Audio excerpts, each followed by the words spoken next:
లూకా సువార్త 2వ అధ్యాయము 8వ వచనం నుండి 14వ వచనం వరకు.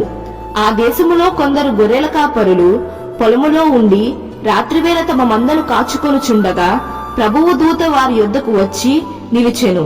ప్రభువు మహిమ వారి చుట్టూ ప్రకాశించినందున వారు మిక్కిలి భయపడిరి.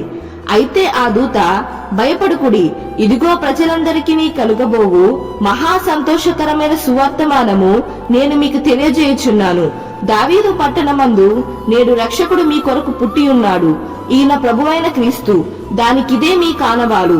ఒక శిశువు పొత్తిగుడ్డలతో చుట్టబడి ఒక తొట్టిలో పండుకొనియుండుట మీరు చూచెదరని వారితో చెప్పెను. వెంటనే పరలోక సైన్య సమూహము ఆ దూతతో కూడా నుండి సర్వోన్నతమైన స్థలములలో దేవునికి మహిమయు, ఆయనకిష్టులైన మనుషులకు భూమి మీద సమాధానమును కలుగునుగాక అని దేవుని స్తోత్రము చేయుచుండెను. Please subscribe my channel.